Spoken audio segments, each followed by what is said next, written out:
tener claro lo siguiente. Esta cuestión es un paso más de la evolución del dinero utilizando nuevas tecnologías. Por ende, esta tecnología vino para quedarse y es solamente una cuestión de tiempo para que esto sea un tema así de uso cotidiano en todos los niveles, a nivel de la población, a nivel de las empresas, a nivel de los estados. Y lo que nosotros estamos viviendo es el periodo de tiempo justamente de ajuste de estos sistemas financieros a esta nueva realidad. O sea, de alguna manera, estos sistemas están disrumpiendo al sistema financiero global, donde los estados son quienes de alguna manera reinan. Esto de alguna manera hace que el poder o el control del sistema financiero pase a una cuestión así más democrática. El ciudadano común puede acceder a eso. Obviamente con ciertos conocimientos técnicos, ¿verdad? Todas las criptomonedas son sistemas que de alguna manera representan datos que le otorgan la propiedad a una persona sobre una cuenta determinada que tiene un valor determinado. Y con esa transacción, o sea, con esa propiedad uno puede eventualmente comprar o vender a nivel global, como les dije. Acá lo importante saber es que el sistema, si bien no tiene un respaldo de un Estado, tiene el respaldo de toda la comunidad que utiliza la moneda, y esta comunidad es la que le da valor también a la moneda, ¿verdad? Por el hecho de simplemente cuando la comunidad quiere comprar monedas, el precio sube. Cuando la comunidad empieza a vender la moneda, el precio existe una sobreoferta, empieza a bajar. Es muy fluctuante en ese sentido, ¿verdad? Y la cuestión es, la criptomoneda simplemente es un sistema informático, algorítmico, donde la definición o las reglas de emisión misma, por ejemplo, de la moneda, están dentro del algoritmo diseñado y que es el que utiliza toda la comunidad para hacer transacciones con esta. Ser propietario de Bitcoin o tener una billetera con Bitcoin o con cualquier otra moneda es sumamente fácil para el ciudadano de a pie, sobre todo, ¿verdad? Que básicamente es instalar un pequeño o varios, hay varias opciones, ¿verdad? Un programa en un celular o en una notebook o en tu computador. Haces un proceso de generar la llave que te va a permitir a vos demostrar la propiedad de esa cuenta, de ese programa. Y una vez que tengas eso, normalmente lo que se hace es empezar el proceso de identificarte ante un servicio. En ese proceso de identificaciones tenés que enviar foto de tu cédula, a ambos lados de la cédula o de un pasaporte, foto de una factura, o sea, por ejemplo, de servicio, ¿verdad? ANDE, Corposana, etcétera, digo de SAP. Y de un periódico, muchas veces te piden el periódico de hoy, o sea, que saques tu rostro con un periódico local de hoy. Aparte de volver a sacarte la foto y relacionar la foto que sacas con el documento que levantaste. O sea, los sistemas tienen que saber que vos existís, básicamente. Y eso se hace, es un proceso relativamente automatizado, tardas 4 o 5 horas. Una vez que terminás ese proceso, agregás una tarjeta de crédito y con eso compras valores. Y si bien Bitcoin, por ejemplo, vale, ahora creo que está por $41,000, vos podés comprar Bitcoin por $10, por $20, por $30, lo que te permita tu tarjeta de crédito, ¿verdad? Y eso va a depositarse en una cuenta que es tu billetera, básicamente, que es el programa que acabas de instalar. El proceso es relativamente sencillo, ¿verdad? Es intrincado por la cantidad de pasos que tiene, pero cualquiera puede hacerlo, y así como es con Bitcoin, esa misma billetera te puede servir para comprar otras criptomonedas, ¿verdad? ¿Qué es la criptominería en sí? La criptominería es el proceso donde determinados usuarios que tienen determinado tipo de programa especializados y que también están utilizando computadores sumamente especializados para el cálculo acelerado de determinados algoritmos. Estas personas lo que hacen es colocan estos sistemas en computadores especializados y recogen todas las transacciones que se están dando en Internet en un momento determinado, y cada 10 minutos tienen que calcular un puzzle, ¿cómo sería la palabra? Rompecabezas. Un rompecabezas, exactamente. Tienen que armar un rompecabezas cada 10 minutos y la persona o el computador que resuelva ese rompecabezas en ese tiempo determinado es premiado con la emisión algorítmica de la moneda, cada 10 minutos, como les digo, ¿verdad? Entonces, el sistema de alguna manera es así una mezcla de procedimiento, algoritmos, mucha matemática, mucha criptología, procedimientos informáticos, y obviamente estos computadores especializados que están permanentemente recogiendo las transacciones, armando estructuras de datos, resolviendo los rompecabezas para ser premiados, para que el minero obtenga de alguna manera valor con estas monedas que luego el minero vuelve a vender en el mercado, ¿verdad? Ahora, suponiendo que estos sistemas, porque hay varios sistemas, Bitcoin es uno de los sistemas, existen otros como Ethereum, ADA, otros tantos, hay como 5.000 monedas. Cada uno de estos sistemas son sistemas completamente independientes, sistemas que tienen propuestas tecnológicas de cómo utilizar la moneda. En el caso de Bitcoin, concretamente, es lo que se tiene es la posibilidad de poder demostrar algorítmicamente la propiedad de un valor digital, una cuenta concretamente, y esa cuenta ya no necesita de un banco para asegurar, o sea, para que la comunidad que está conectada en la red sepa que me pertenece esa cuenta, básicamente. El sistema del algoritmo está diseñado de esa manera. Es un sistema de confianza distribuido para que las partes sepan que pueden recibir dinero o pueden enviar dinero a determinadas cuentas. Entonces, eso por un lado. Bitcoin es eso. Son sistemas digitales que tienen o están basados en Internet para su funcionamiento. Ahora, el propio algoritmo tiene un esquema de emisión de moneda. Acá se necesita un poquito de conceptos económicos, en el sentido de que la emisión de moneda lo que genera normalmente es la devaluación propiamente de la moneda en el tiempo, ¿verdad?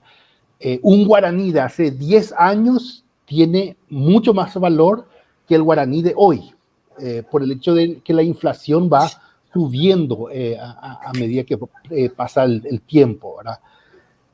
Con Bitcoin, el sistema en sí es un sistema deflacionario.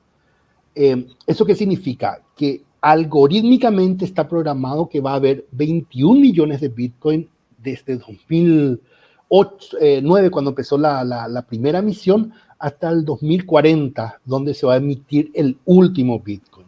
Solamente va a haber 21 millones. No va a haber más de 21 millones de Bitcoins. Y el proceso de emisión se dio o se daba en el 2000, en el 2009 se emitía cada 10 minutos 50 bitcoins, y cada 3, 4 años esa cantidad fue disminuyendo, y cada 10 minutos se va generando nuevas monedas que forman parte del sistema, ¿verdad? Ahora, dentro del proceso de creación de estas monedas es que se da el proceso de lo que se le llama criptominería. Pasa, estos computadores hacen cálculos matemáticos muy simples, pero muy iterativos, muy intensivos en cuanto, básicamente es cálculo de matrices, multiplicación de matrices, etc. Y por este motivo, por estas multiplicaciones iterativas que se va haciendo al resolver el rompecabezas, es que se da un consumo excesivo de la energía eléctrica para la resolución de este rompecabezas, ¿verdad? Y eso es de forma permanente desde el 2008 hasta hoy día, ¿verdad? Que al final hay mucha gente que va entrando en el negocio, va entrando en resolver estos rompecabezas, entonces se invierte mucho dinero comprando computadores que se ponen a dedicar a resolver esto. Es un negocio a nivel global, ¿verdad? Al final el minero recoge todas las transacciones del globo para resolver estos rompecabezas.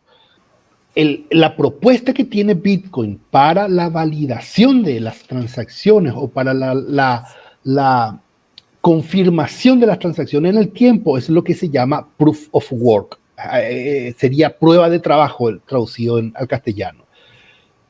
La prueba de trabajo es la demostración de que se resolvió el rompecabezas.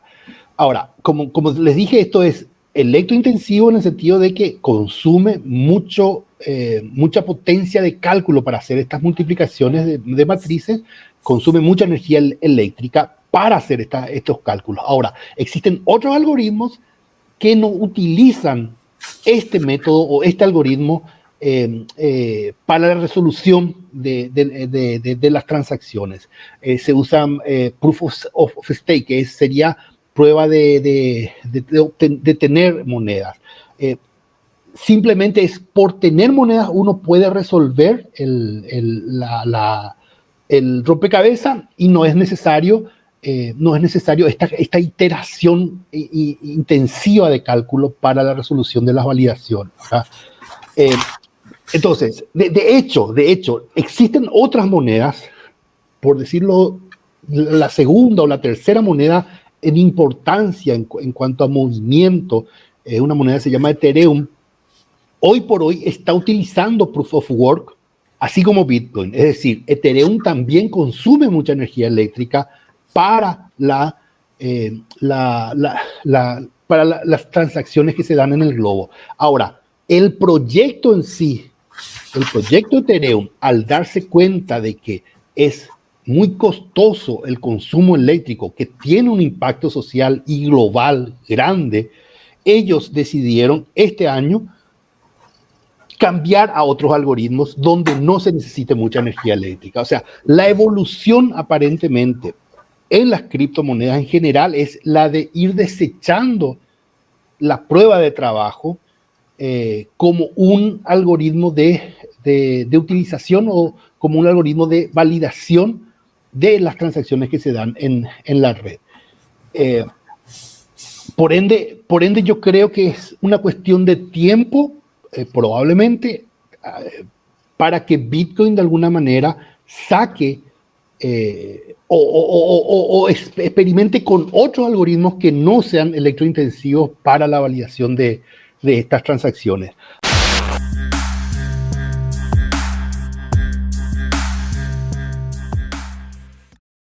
La criptominería en general, prácticamente en todos los países industrializados, de alguna manera presionó muy fuertemente al sistema de distribución eléctrico, a tal punto de que en todos lados se levantaron emprendimientos de tal manera a mitigar el crecimiento que se tiene de este tipo de emprendimientos. Concretamente en Estados Unidos, por ejemplo, en la mayoría de los estados se determinó dónde podían colocarse las mineras. ¿Por qué? Porque si al final cualquiera puede hacer minería y puede consumir en cualquier parte del sistema de distribución, su sistema de distribución tiene que ser potente. Sin embargo, si te vas a una zona industrializada, de repente solamente ahí tenés que colocar la energía. Eso por un lado. O sea, el esquema de distribución es lo que más fue desafiado con este tema de la criptominería. Y por sobre todo, lo que se ve en la historia, sobre todo en los estudios que se hicieron, en el Congreso americano sobre cómo fue el comportamiento de diferentes estados, es que en muchos casos muchas de estas mineras obligaban a las empresas de energía eléctrica a fortalecer ramas de la distribución de energía eléctrica y después estas empresas desaparecían y se quedaba toda una inversión sin mucho sentido, ¿verdad? Por eso justamente es que se forzó el tema de ordenamiento. Acá se tienen que poner, ahí vamos a mantener un buen esquema de suministro. Eso sucedió en todos lados. Y lo que sucedió más fuerte en China fue este cambio de política en el Estado chino de empezar su proceso de adecuarse a esta cuestión del cambio climático, de tal forma a empezar a eliminar los emprendimientos que utilizaban carbón para la generación de energía eléctrica, carbón y petróleo, ahora concretamente. De alguna manera lo que estaba diciendo recién Mercedes en la introducción del programa, ¿verdad? O sea, China de esa manera prohibió emprendimiento de criptomonedas porque la mayoría de los emprendimientos de criptomonedas estaban consumiendo carbón para la generación de energía eléctrica, lo cual era energía contaminada que generaba CO2, y por eso es que fue baneado, fue prohibido en toda China el tema de criptomonedas. Todos esos emprendimientos lo que buscan en cualquier parte del mundo es energía barata y limpia, sobre todo, ¿verdad? Para no tener este problema, porque es un problema conocido. Ahora, como estos emprendimientos normalmente son capitales especulativos, realmente no les interesa si es limpio o no, realmente no les interesa, salvo lo único que les importa es que sea barato. Inclusive en nuestro país se da el caso de que no solamente es energía limpia, sino que está siendo subsidiada por el Estado, que es el caso de Eclipsa, ¿verdad? En el Guairá. O sea, ese tipo de cosas es lo que buscan estos capitales especulativos y por eso obviamente se mueven en base a ese tipo de ventajas.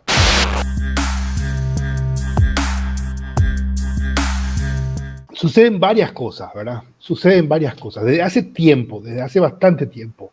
Por lo menos unos 5 o 6 años, ¿verdad? 5 años. Lo que sucede es, vienen, por ejemplo, brasileros que alquilan tinglados en Ciudad del Este, ¿verdad? Vienen, firman todo legalmente, el contrato de alquiler, etcétera. Va a ser, no sé, un tinglado para depósito de algo. Lo que efectivamente hacen concretamente es colocan equipo de minería. Como los equipos de minería no necesitan una infraestructura importante, salvo energía eléctrica, rápidamente ellos empiezan a minar en estos tinglados, ¿verdad? Pero al final lo único que necesita es energía eléctrica y una conexión a internet. Con el tiempo, ellos generan bastante dinero con lo que van ganando en la generación de Bitcoin. Y de repente simplemente empiezan a no pagar ni la ANDE ni el alquiler. La ANDE reacciona después de prácticamente 3 meses para cortar el suministro, y es ahí cuando el dueño se da cuenta de que, qué sé yo, o sea, se queda con una cuenta enorme a la ANDE, pues finalmente él es el que tiene que pagar. Esta persona desaparece y se queda con un montón de equipos que de repente ni siquiera conoce o sabe su uso, o que ya no tienen mucho valor, ¿verdad? O se queda con parte del equipamiento. Entonces, ¿qué pasa? Esto está sucediendo, y tengo entendido que sucedió bastante, donde varios locatarios fueron perjudicados con esto. Y hay otros elementos, como también creo que también salió en ABC, donde se encontró en un Yuyal un container con los equipos de minería colgándose de la Ande, ¿verdad? Nadie sabe de quién es, simplemente estaba así en un Yuyal el container, ¿verdad? Y nada más, ¿verdad? O sea, como es negocio este tema, y como lo que se gana, o sea, la inversión que se hace para comprar un container, equipar, se puede eventualmente recuperar toda esa inversión en 2 o 3 meses, 4 meses, dependiendo del tipo de equipo. Entonces simplemente yo hago la inversión, coloco en un lugar, como no pago energía eléctrica, como me es gratis eso, o sea, al robar energía simplemente me es gratis eso, no pago ni siquiera el alquiler, pongo en un Yuyal cualquiera, me es rentable. Entonces hago ese tipo de cosas, que es lo que dije anteriormente, o sea, son capitales muy especulativos, golondrina, lo único que quieren es el tema de la obtención de ganancias y nada más. El resto de las cosas no les interesa. Por eso es que existe mucho esto, sobre todo en el este, porque son normalmente brasileros quienes vienen a hacer ese tipo de cuestiones acá, muchas veces en convivencia con paraguayos también, ¿verdad? Obviamente. Sabemos y hay, o sea, dentro de la comunidad se conoce diferentes emprendimientos, como en los bañados, acá Bañados Sur, Bañados Norte, también hay emprendimientos de criptomonedas. ¿Por qué? Porque es más normal en los bañados el colgarse de las redes de energía eléctrica. Y estos emprendimientos están y funcionan y nos pagan energía ANDE. Y también sabemos de que existieron intentos, o por lo menos varias quejas de diferentes colegas que de Ciudad del Este, donde la fiscalía viene a intervenir la operación que estaban haciendo de criptomonedas, una actividad yo creo legal dentro de todo, con la excusa de que se está lavando dinero, ¿verdad? Al final, lo único que hace la fiscalía es básicamente presionar para la obtención de coimas, ¿verdad?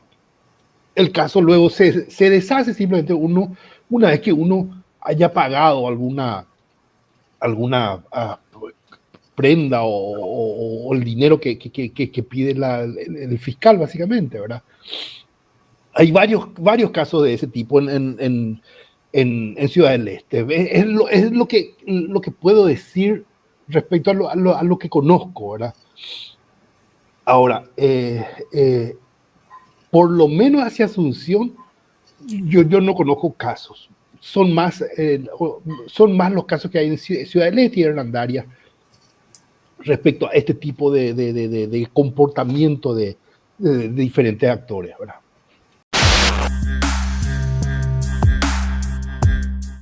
Las mineras en general son básicamente centros de datos especializados. ¿Qué significa eso? Que lo único que tienen son computadores especializados que hacen una tarea determinada, ni siquiera hacen 2 tareas, hacen una tarea determinada. Por ende, se compran equipos que hagan esta tarea. Una vez que se arme, se conecte, se configure, ya no hay más nada que hacer. O sea, simplemente es sentarse y ver que la energía eléctrica esté, que la conexión a internet esté, por lo que no se necesita de mucha infraestructura. Para que tengan una idea, una de las más grandes mineras de China, que que está en operación en China con energía verde en China, tiene algo así como 5 gigawatts de consumo, 5 gigas de consumo, gigawatts de consumo, y emplea a 20 personas. Las mineras que están en nuestro país no llegan ni siquiera, creo que no llegan ni siquiera a 2 megas, los más grandes, por lo menos los que están funcionando ahora. Están en diseño, tengo entendido, varios que van a consumir entre 25 y 50 megas, pero esas empresas o esos emprendimientos en el país no van a generar más de 2 o 3 empleos, salvo la etapa inicial de montaje y de arranque del emprendimiento. En la operativa normal no se necesita mucha mano de obra para el control de esto. Y por lo que la minería en general, la criptominería en general, no genera fuente de trabajo. Eso es un hecho conocido, o sea, tiene varios estudios, inclusive, justamente de cómo es el comportamiento de este tipo de industria en el resto del mundo, ¿verdad? Básicamente, en general, la criptominería genera más problemas que soluciones. O sea, sobre todo por el hecho de que es un tipo de emprendimiento que es muy especializado. Inclusive te digo lo siguiente, estos computadores que uno compra para poder resolver a esto no sirven de nada una vez que tenga su vida útil, haya terminado. O sea, yo no puedo utilizar en otro tipo de tareas informáticas, por ejemplo. O sea, ¿qué significa eso? Que ese computador es básicamente basura. Lo que implica, cuando yo hago compras y montaje de estas empresas, también estoy generando mucha basura a corto o mediano plazo, ¿verdad?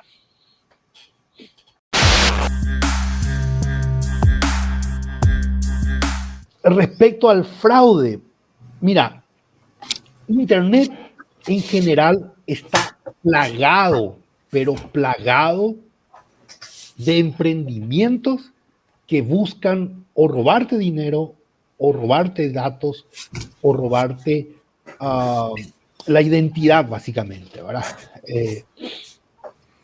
Todo el mundo cripto no está ajeno a eso, ¿verdad? Y de hecho existieron, y hace poco en nuestro país, hasta hace unos meses, había un emprendimiento, no recuerdo cómo era el nombre, Zeus, algo así, que, que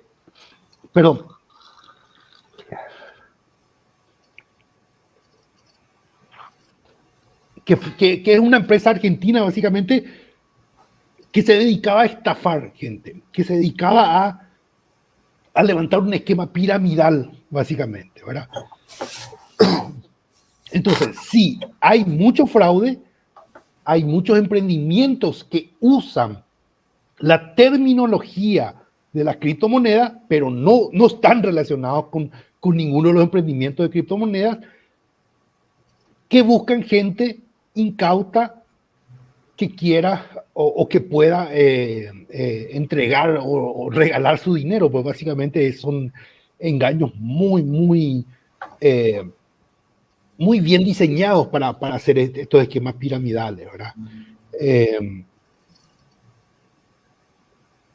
Por un lado están estos emprendimientos, y esos emprendimientos no solamente están en lo físico. O sea, este emprendimiento de argentino tenía una oficina en el World Trade Center acá en Asunción. Existen otros emprendimientos que están muy relacionados a páginas web que son promocionadas en las redes sociales, en Facebook, en Twitter, en Instagram. Por ende, el tema del fraude es harto conocido, por lo menos en la comunidad cripto, de que existen, tienen inclusive su discurso o la estructura de su discurso. Uno cuando empieza a hablar con una persona que está en unos emprendimientos, ya enseguida detecta de que son esquemas piramidales. Por ende, también hay que tener cuidado, ¿verdad? Por eso, mi recomendación, sobre todo, para poder hacer lo más naturalmente posible este tema de adquisiciones de criptomonedas, es acercarse a las comunidades paraguayas, sobre todo en Telegram. Hay un grupo, se llama HashPI, que es uno de los grupos más grandes que se tienen en el país, donde la comunidad te ayuda a que puedas comprar sin problema. Y también te advierte de qué emprendimientos son fraudes y cuáles no. Hoy por hoy, la industria en sí ya dejó de ser una industria amateur, por llamarlo así. O sea, yo hace 5 o 6 años hacía criptominería en casa, pero consumía, qué sé yo, lo que me da 80 amperes de mi entrada de ANDE, ¿verdad? Hasta ahí.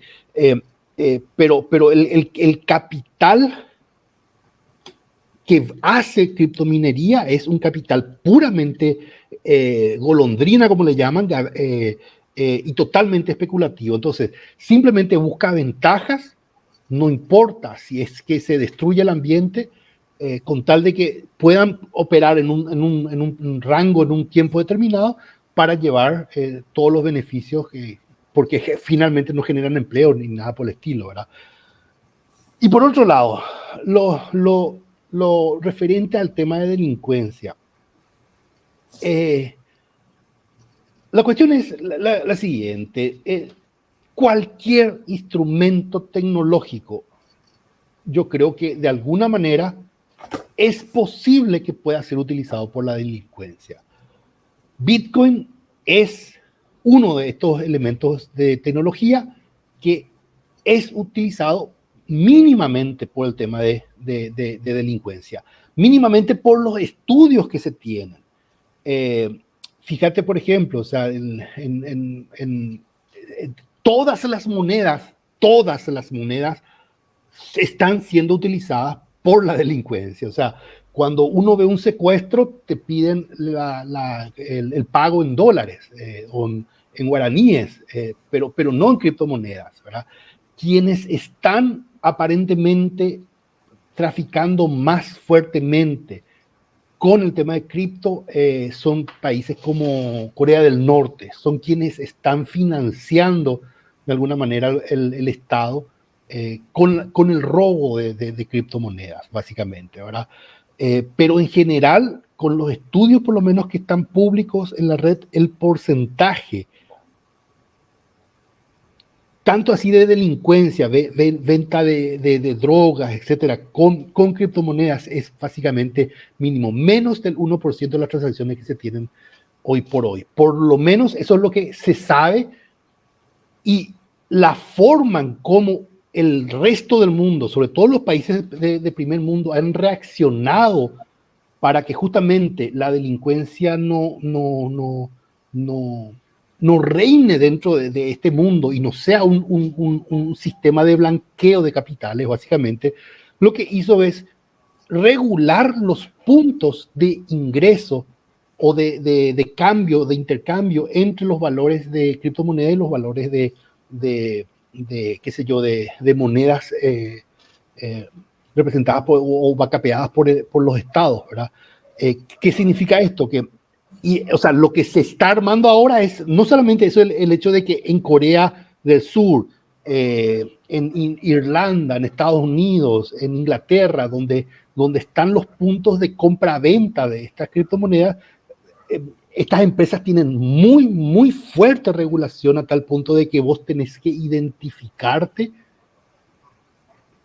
tenés que demostrar que sos una persona, tenés que demostrar que sos, que los valores que estás transaccionando con ellos te pertenecen a vos, o sea, que no forma parte de actividades ilícitas, ¿verdad? ¿Por qué? Porque el sistema, qué sé yo, la CEPRELAT de estos países funciona, ¿verdad? De alguna manera. En nuestro país no, pero en el país del primer mundo funciona. Inclusive se paga impuestos sobre las ganancias que se tienen en estas transacciones.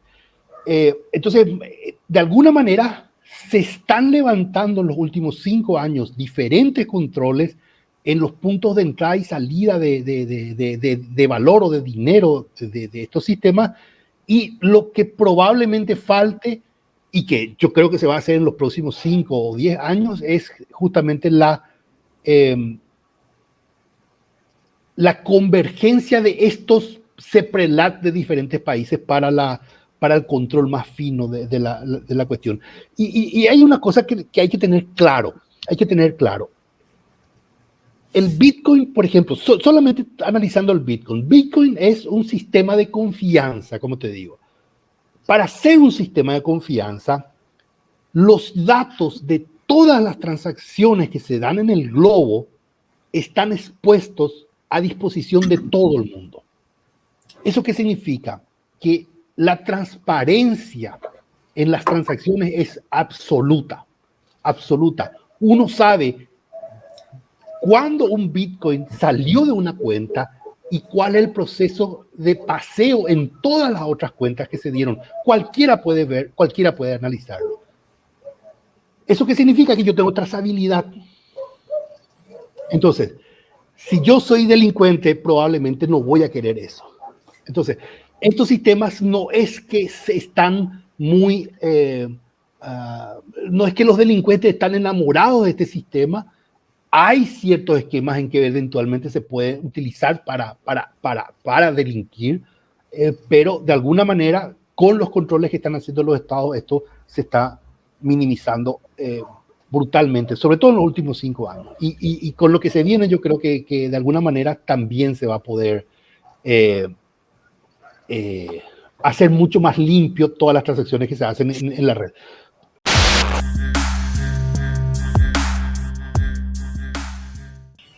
Particularmente yo creo que todo lo que es financiero que se da a tallar, sobre todo con Bitcoin, es solo una arista de lo que realmente se puede hacer con esta tecnología.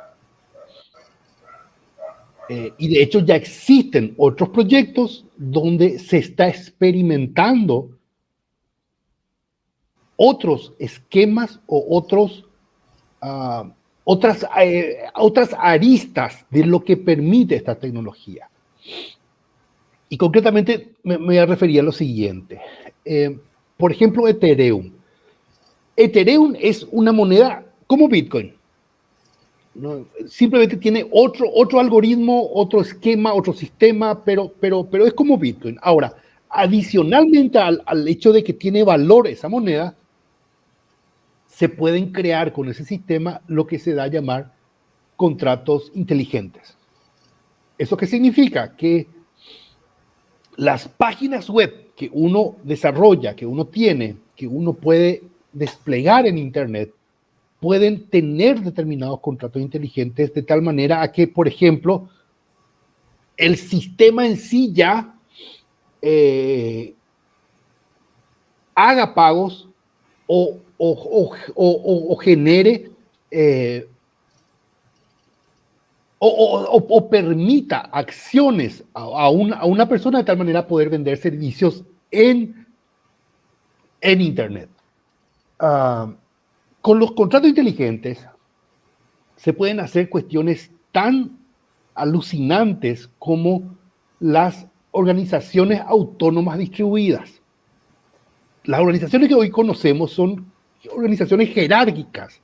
Puede tener el gerente, qué sé yo, el gerente comercial, el gerente técnico y los empleados en general.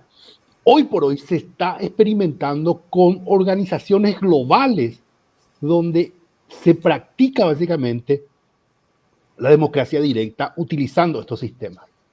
O sea, ¿qué significa esto? Que de alguna manera el hecho de que el token o el valor o la moneda es lo básico del sistema, con los smart contracts y con otros elementos, se puede construir o hacer construcciones a nivel global utilizando Internet para, de alguna manera, hasta inclusive representar un Estado con estos sistemas. ¿Verdad? Al fin y al cabo, nosotros tenemos una democracia participativa o representativa, mejor,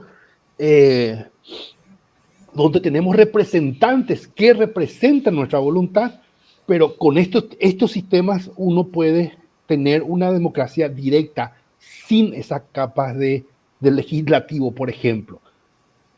Todavía no está terminado eso, pero hacia eso es que vamos, donde los sistemas autónomos o computadores o robots que tienen o están conectados de alguna manera a nosotros. Por ejemplo, en un celular van a poder interactuar con el resto del mundo de forma automática para muchas funciones.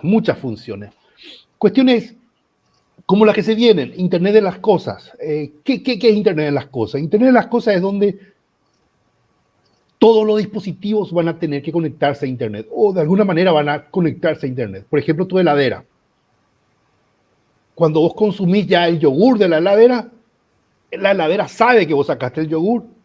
Por ende, la heladera misma ya hace el pedido al almacén para que se reponga el yogur a la tarde o mañana. O sea, todos estos aparatos que manejamos cotidianamente van a empezar a tener inteligencia y van a empezar a interactuar haciendo funcionar un nuevo sistema económico donde se va a utilizar estas monedas. O sea, eso es lo primero que se viene. Y lo segundo ya es la representación política que probablemente hacia finales de siglo vamos a empezar a experimentar con eso.